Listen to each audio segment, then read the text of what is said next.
Assalamualaikum semua pelajar yang dikasihi sekalian. Apa khabar semua?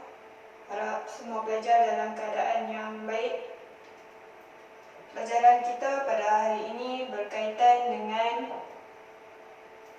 tajuk kedua terakhir dalam bahagian akhlak, iaitu topik 8 berkenaan dengan ilmu cahaya kehidupan. Pelajar boleh merujuk buku teks halaman 173 hingga 177.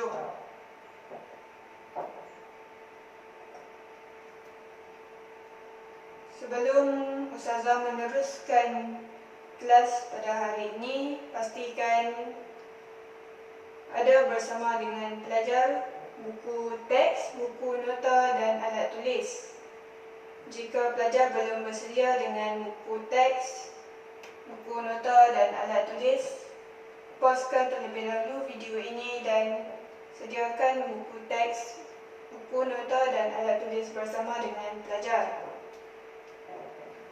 Seperti biasa, sebelum Ustazah memulakan kelas, kita akan membacakan kitab Al-Fatihah. Para pelajar sila ikut bacaan Al-Fatihah yang terdapat di dalam slide ini. أعوذ بالله من الشيطان الرجيم. بسم الله الرحمن الرحيم.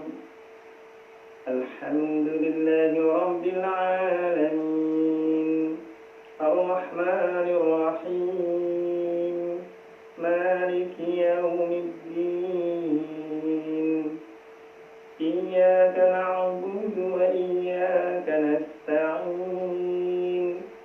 اهدنا الصراط المستقيم صراط الذين أنعمت عليهم غير المغضوب عليهم ولا الضالين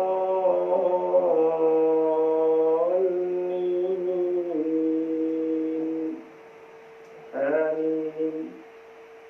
Sebelum Ustazah meneruskan kelas kita pada hari ini, kita lihat terlebih dahulu objektif pembelajaran kelas yang perlu pelajar capai di akhir kelas. Objektif pembelajaran kelas kita pada hari ini, pastikan di akhir kelas para pelajar dapat menjelaskan maksud ilmu dan kewajipan menuntut ilmu beserta dengan dalil-dalil. Yang kedua, menerangkan kepentingan ilmu dalam kehidupan dan adab-adab menuntut ilmu. Sebelum Ustazah meneruskan pelajaran kita pada hari ini,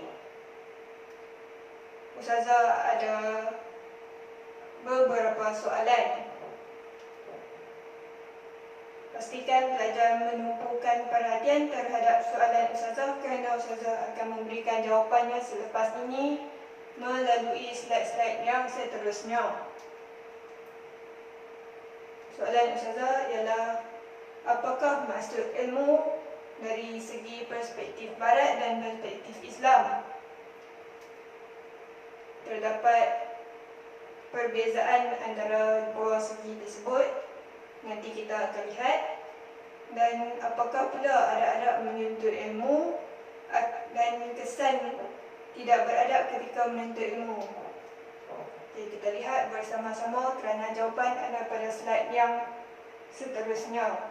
Kita lihat terlebih dahulu maksud ilmu. Maksud ilmu dapat dilihat daripada dua segi, iaitu dari segi perspektif Barat dan perspektif Islam. Dari segi perspektif Barat, ilmu adalah pengetahuan yang dapat diperoleh melalui pengalaman dan bagaimana manusia memikirkan tentang sesuatu melalui kaedah tertentu. Maksud ilmu dari segi perspektif Islam pula adalah suatu himpunan pengetahuan manusia hasil usaha pemahaman manusia yang lengkap yang merangkumi semua aspek kehidupan. Apakah pula dalil dalil tentang kewajipan menuntut ilmu, kita lihat pada slide yang seterusnya ini. Untuk dalil Quran tentang ilmu, para pelajar boleh rujuk Al-Quran surah Al-Mujadalah ayat 11 yang bermula dengan ayat berikut. Yarfa'illahu allazina amanu minkum wallazina utul ilma darajat wallahu bima ta'maluna khabir. Yang bermaksud, Allah meninggikan darjat orang-orang yang beriman di antara kamu dan orang-orang yang diberi ilmu pengetahuan agama dari kalangan kamu beberapa darjat. Kita lihat pula dalil hadis tentang ilmu, para pelajar boleh rujuk buku teks halaman 173.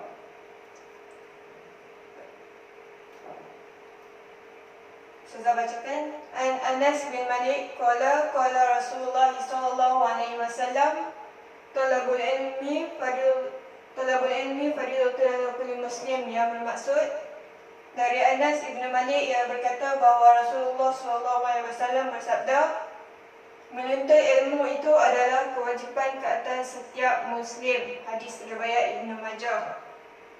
Seterusnya tadi soalan Ustazah, apakah adab-adab menuntut ilmu?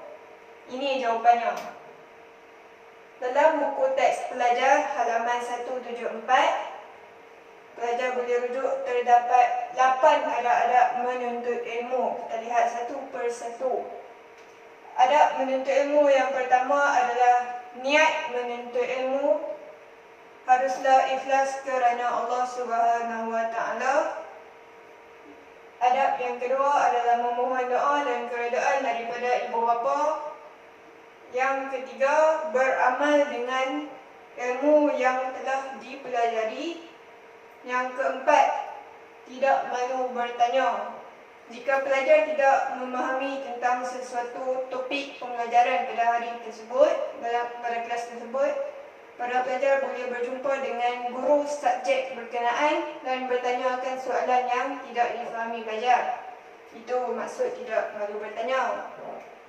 Kita lihat pula adab menuntut ilmu yang seterusnya, iaitu memuliakan dan menghormati guru. Yang keenam, rajin berusaha, berdoa dan bertawakal kepada Allah Subhanahu wa taala.